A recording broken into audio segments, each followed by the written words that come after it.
So hey guys, what is up? This is me Gaurav and you are watching Pokemon Assemble।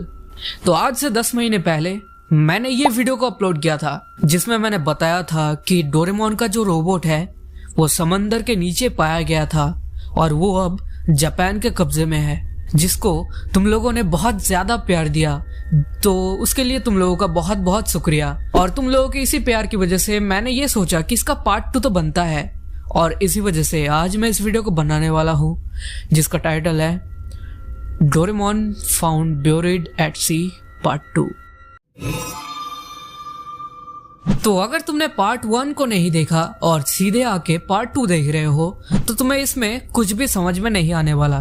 तो मैं तुमको ये recommend करूंगा तुम पहले पार्ट 1 देख के आओ, जिसका लिंक डिस्क्रिप्शन में मिल जाएगा, वहां से देख लेना, फिर इसको देखना, क्योंकि ये वीडियो उसी पार्ट 1 का कंटिन्यूएशन है। तो पहले उसको देख के आओ फिर इसको देख लेना, और बाकी जिन लोगों ने पहले ही देख लिया है वो लोग इस वीडियो को कंटिन्यू करो। लेकिन उससे पहले अगर तुमको पार्ट 1 अच्छा लगा था और पार्ट 2 मैं गारंटी के साथ कह सकता हूँ लगेगा अच्छा, तो पहले ही वीडियो को लाइक कर दो और एक शेयर जरूर से कर देना, और हाँ कमेंट भी कर देना, क्योंकि तुम देख ही सकते हो कि मेरा चैनल जो है कुछ दिनों से बहुत ज्यादा ही डाउन चला गया। पता नहीं क्यों। यूट्यूब से भी बात किया उन्होंने, पता नहीं क्या किया उन्होंने, कुछ भी नहीं किया, इसका सॉल्यूशन नहीं निकाला। तो अभी सब कुछ तुम लोगों के ऊपर है, तो अभी तुम लोगों को लाइक शेयर और कमेंट सब कुछ दबा के करना पड़ेगा। सो और टाइम वेस्ट ना करते हुए लेट्स बिगिन टुडेज वीडियो।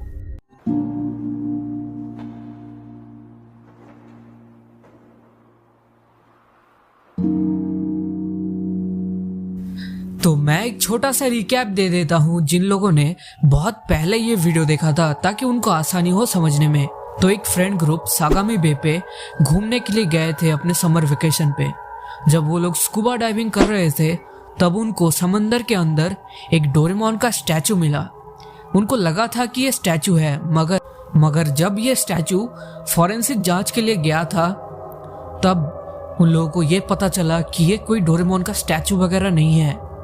असल में ये तो ओरिजिनल डोरेमोन का रोबोट है, जो कि बहुत सालों यानी कि टू बी एग्जैक्ट 450 साल पहले समंदर के अंदर किसी ने फेंक दिया था, और जंग वगैरह लग के उसका जो पुर्जे है, मैकेनिज्म है, सब कुछ बिगड़ चुका है।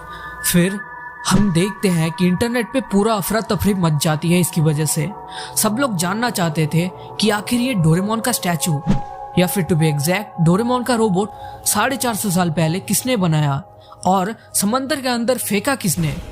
इसी बीच एक पॉपुलर वेबसाइट 4chan, जहां पे बहुत सारे मिस्ट्री लवर्स एंड कॉन्स्पिरेसी थियोरिस्ट्स बैठे रहते हैं जिनको कोई काम धंधा नहीं रहता, वो लोग बहुत सारे थ्योरी निकालते हैं, और उन्हीं में से एक डोरेमोन फैन ये पॉइंट आउट करता है कि ये चीज तो एक डोरेमोन के मूवी में भी हो चुका है, और वो मूवी है खेल खिलौना भूल भुलैया करके है, जो कि इंडिया में ऐसे नाम से आया था, लेकिन उसका रियल नाम है tin labyrinth, Doraemon the movie tin labyrinth. So इस मूवी में ठीक ऐसा ही एक सीन है जो कि एक डोरेमोन फैन पॉइंट आउट करता है, जो कि एकदम जायज है। फिर हम देखते हैं कि जापान का जो गवर्नमेंट है वो इस बात को दबाने की कोशिश करते हैं पूरे वर्ल्ड से, ताकि किसी और को इस बात के बारे में ना पता चल सके, मगर उनकी पूरी कोशिश एकदम नाकाम हो जाती है थैंक्स टू द इंटरनेट, और हम सभी को पता चल जाता है। मगर अभी तक वो डोरेमोन का स्टैचू जापान के कब्जे में ही है। सो अब आगे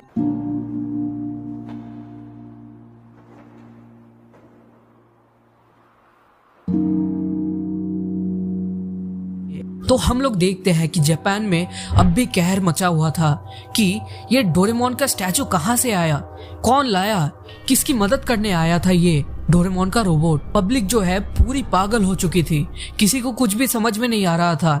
टीवी और न्यूज में सिर्फ एक ही बात आ रहा था, कौन है ये डोरेमोन का रोबोट, किसने बनाया इसको, और ये पास्ट में आया कैसे, क्या टाइम ट्रेवल पॉसिबल है, क्या पास्ट में आना पॉसिबल है या फ्यूचर में जाना पॉसिबल है।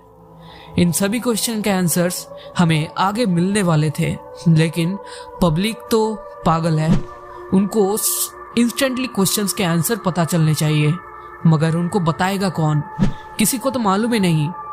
इधर दूसरी तरफ हम लोग 4chan के वेबसाइट में देखते हैं, जहां पे अभी भी मिस्ट्री लवर्स इसी डोरेमोन के स्टैचू के बारे में बात कर रहे थे। और बहुत सारे कॉन्स्पिरेसी थ्योरिस्ट्स ये बता रहे थे कि मुझे पता है कि ये डोरेमोन का स्टैचू किसने बनाया और किसकी हेल्प करने के लिए ये आया है। इन 4chan के कॉन्स्पिरेसी थ्योरिस्ट में से 90% थ्योरीज एकदम फॉल्स थे, जिनका कोई भी सेंस नहीं बन रहा था, लेकिन 10% थ्योरीज कुछ ऐसे थे जिनका सेंस तो बन रहा था, लेकिन उन पे यकीन करना बहुत मुश्किल हो रहा था लोगों के लिए।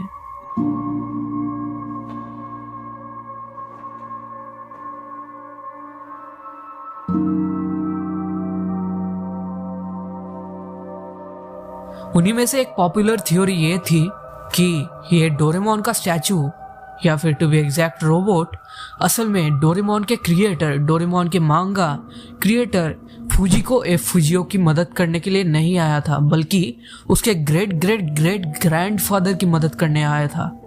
और फुजिको एफ फुजियो के ग्रेट ग्रेट ग्रैंडफादर ने उनके साथ हुई इस घटना के बारे में एक डायरी या फिर कुछ कह लो वो बनाया, जिसको पढ़ के हमारे फुजिको एफ फुजियो ने इंस्पिरेशन लिया डोरेमोन के एनीमे बनाने का, जो कि आज तुम सब लोग देखते हो टीवी पे।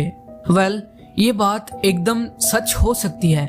I mean 70% तक तो बिलीव किया जा सकता है, क्योंकि फुजिको एफ फुजियो का ही एक एनीमे ऐसा है जिसमें हम देखते हैं कि एक लड़के का जो ग्रेट ग्रैंडफादर है उसने अपने डायरी में बहुत सारे गैजेट्स का इन्वेंशन किया था। फिर वो बच्चा खुद अपने घर में उन्हीं गैजेट्स को मॉडर्न टाइम में इन्वेंट करता है। और मैं जिस एनिमे की बात कर रहा हूँ उसका नाम है कितरेत्सु। और मुझे 100% यकीन है कि तुम लोगों ने कितरेत्सु एनिमे तो देखा ही होगा। एंड ये एनिमे फुजिको एफ फुजियो ने बनाया था। सो तुम लोग देख सकते हो कि ये एनिमे और डोरेमोन का एनिमे और ये स्टैचू वाला इंसिडेंट तीनों इंटरकनेक्टेड है। तो ये जो थ्योरी है इसको तुम बिलीव कर सकते हो, एटलीस्ट 70% तक तो बिलीवेबल है। वेल, ये तो थी जापान की कहानी। अब हम लोग जापान से थोड़ा बाहर आते हैं। इधर हम लोग देखते हैं America, China, Russia and India, ये चारों कंट्रीज इसी statue to be exact Doraemon के रोबोट के बारे में बात करते हैं कि अगर ये लोग इस रोबोट को जिंदा कर दे और डोरेमोन के गैजेट्स का मिसयूज करें तो ये लोग पूरी दुनिया में कब्जा कर सकते हैं। मगर हम लोग ऐसा होने नहीं दे सकते।